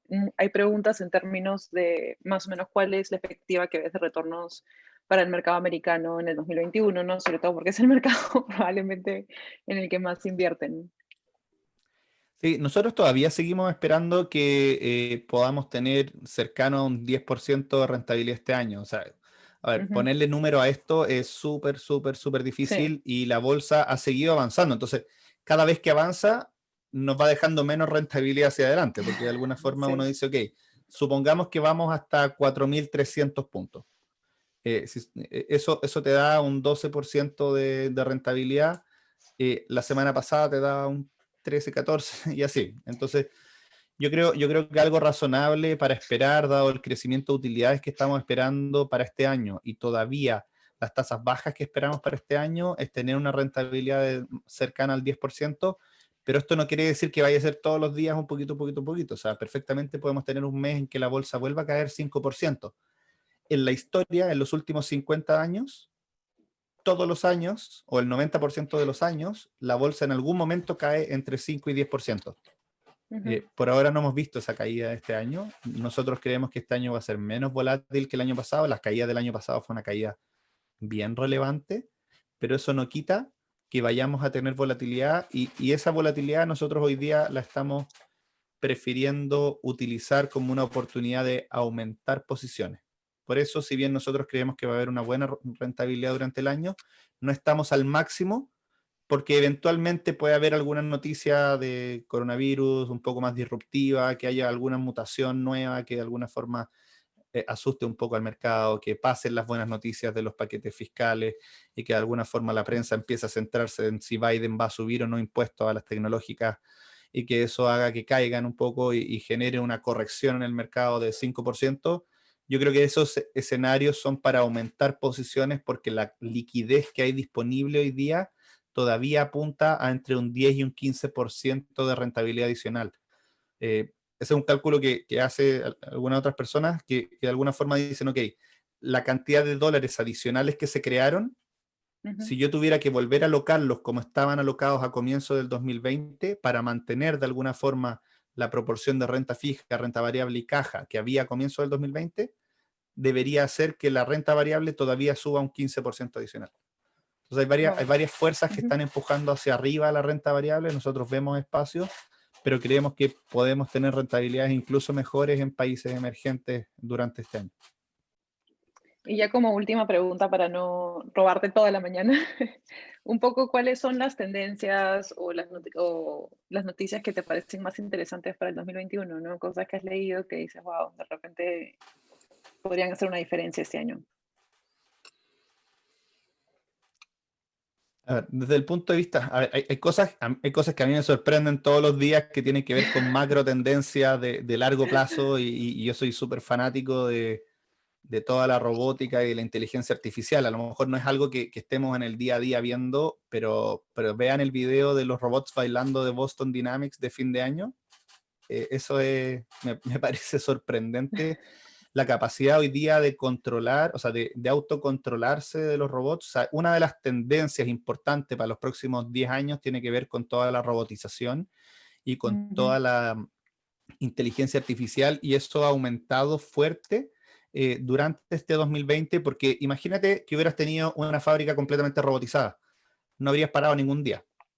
Exacto. Entonces, si las cadenas, hay un incentivo adicional a solamente la disminución de costo, que era el incentivo tradicional de la automatización, que tiene que ver con la estabilidad o con la permanencia en el tiempo de no generar disrupciones. O sea, hay que entender que este coronavirus es la primera pandemia global que nos ha tocado vivir en nuestra historia, pero dado lo cerca que estamos de los otros países hoy día, eh, probablemente en los próximos 20 años tengamos de nuevo algo parecido, no es Ujú. raro. Otra de las noticias muy relevantes tiene que ver con la vacuna, o sea, las vacunas que se están usando, la de Pfizer y la de Moderna, son vacunas que nunca se habían usado en la historia. El tipo de Sí. vacunación es tan nuevo que es totalmente sintético. Para toda la gente que tiene alergia al huevo y que siempre dice, bueno, es que no me voy a vacunar porque le tengo alergia al huevo, porque la vacuna se cría el virus en Ujú. huevo, ¿cierto? Y después se extrae. esta vacuna se imprime sintéticamente, no sé exactamente el detalle, pero no hay un crecimiento de virus. Nunca te inyectan un virus. Y Sí, de alguna es forma, fascinante. cuando uno se mete a ver a Moderna, ellos se dedican a curar el cáncer. O sea, todas estas empresas y Biofarma, que es la alemana que trabaja con Pfizer también. O sea, ellos, su objetivo es curar el cáncer y dijeron, ok, vamos a enfocarnos hoy día en coronavirus porque es la prioridad del mundo. Es lo que los hicieron famosos también hoy día, ¿no?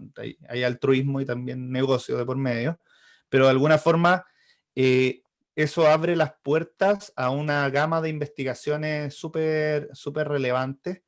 Y esto saliéndose un poco de las noticias más macroeconómicas, que obviamente son las Claro. que van a marcar durante el año, o sea, la inflación potencial y la escasez de containers y de producción es algo que probablemente vamos a tener que tener en el rabillo del ojo todo el rato, porque de alguna forma puede descarriar un poquito el crecimiento que estamos viendo en el año, porque haya capacidad productiva que no va a poder funcionar al 100%. Eso es otra de las cosas que me llama la atención. Bueno, y está toda la discusión que yo tampoco creo que se vaya a dar este año, porque no sería muy inteligente por parte de los políticos y de Biden hablar de impuestos durante este año. Ujú. Sería mejor hacerlo el próximo. Pero también todo lo que tiene que ver con regulación de las redes sociales. Yo creo que si no hubiera sido por el asalto al Capitolio, no estaríamos hoy día hablando de redes sociales, se habría dejado para más adelante, porque nadie quiere hacer que caiga el S&P, porque el S&P, de alguna forma, si bien antes era un indicador y era como la cola de la economía, que de alguna forma era un reflejo de lo que pasaba en la economía, hoy día y desde hace un tiempo, del 2015 hacia adelante, la Fed de alguna forma empezó a usar el S&P como un indicador de confianza de la economía. Entonces, nadie quiere que caiga el S&P porque si cae el S&P se cae la confianza y se cae la confianza, se cae la inversión y se cae la economía. Entonces, finalmente han inflado el S&P con suficiente liquidez para que se mantenga estable. Eso para los inversionistas es súper bueno, pero no necesariamente refleja lo que pasa en el mundo real. Por eso creo que van a tratar de dilatar la discusión de las tecnológicas porque podría golpear al S&P. Pero yo siempre he dicho que para mí estas empresas tecnológicas son como los cigarrillos en los 60. En los 60 la gente fumaba y no sabía que se moría fumando.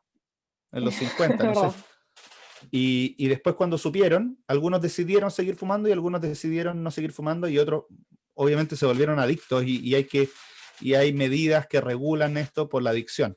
Desde hace un Sí. tiempo nos estamos dando cuenta que las redes sociales, por un lado, tienen efectos colaterales negativos, no necesariamente te matan, a pesar de que hay gente que se ha terminado suicidando por redes sociales, pero no es la mayoría, por ahora, gracias a Dios. Pero sí, toda la tecnología de neurociencia, toda la investigación de neurociencia, donde está en la punta, es en las redes sociales. Ellos son los que tienen probablemente mejor investigación de neurociencia y de cómo funciona nuestro cerebro y de cómo manipularnos. Sí. Las estimaciones son que Facebook, si tú tienes 20 likes en Facebook, Facebook es capaz de hacer un perfil psicológico tuyo mejor que tu pareja o tu mejor amigo. Si has dado 40 likes, es capaz de hacer un perfil psicológico tuyo incluso mejor que tú mismo. Entonces, el nivel Sí. al que han llegado de sofisticación, de redes neuronales, de control, de vigilancia, es algo que probablemente esté en los próximos 10 años en discusión hasta que nos demos cuenta de qué se puede hacer, qué no se puede hacer, cuánto los niños pueden ver TikTok. O sea, Sí, es verdad, y creo que es súper interesante lo que comentas. Mucho de lo que has mencionado son tendencias que nosotros también tenemos en los portafolios, ¿no? Esta idea de, por ejemplo, la seguridad tecnológica o la inversión en todo lo que es el research del cáncer. En general son tendencias que sí las vemos a flor de piel y sobre todo que resuenan mucho con todas las generaciones, ¿no? Creo que, y eso si ya resuena a nivel general, puedes creer de que pues en términos de inversión va a haber valor, ¿no? sí. Entonces, nada, lo que quería era agradecerte una vez más por tu tiempo. Siempre es fascinante escucharte hablar y conocer qué opinas. Y también agradecerle a todas las personas que nos han acompañado hoy día en este primer webinar con Klaus del 2021. Y nada, esperar de que sigan acompañándonos y les pedimos por favor que nos hagan la encuesta que les va a salir al final. La verdad nos ayuda muchísimo, como les comenté al principio, a seguir trayéndoles contenido diverso y que les parezca interesante. Así que sin Sí. más decir, muchísimas gracias. Te Muchas dejo, gracias. Claudio. Y también si hay temas que les gustaría tocar más en profundidad, de repente háganoslo saber, porque de repente con Joana nosotros tratamos de hacer lo que nos parece más interesante, pero si Ujú. ustedes nos dan también temas, podemos también a lo mejor hacer algunos webinars específicos, como les decía, un poco en broma, un poco en serio, de criptomonedas o algo así. No es que estemos recomendando criptomonedas, pero a lo mejor un grupo de personas importante quiere saber más cómo funciona y podemos conversarlo. Claro, a veces estar mejor informado o nos lleva a invertir o a no invertir y entender mejor, ¿no? De lo que están hablando. O sea, lo que nos podemos comprometer a dejarlos más informados. No estoy seguro si a Exacto, invertir o no invertir, pero sí a dejarlos más informados en criptomonedas. exacto. No somos expertos todavía. Muchas gracias, que estén muy Eh, bien. Un gusto. gracias, cuídense mucho.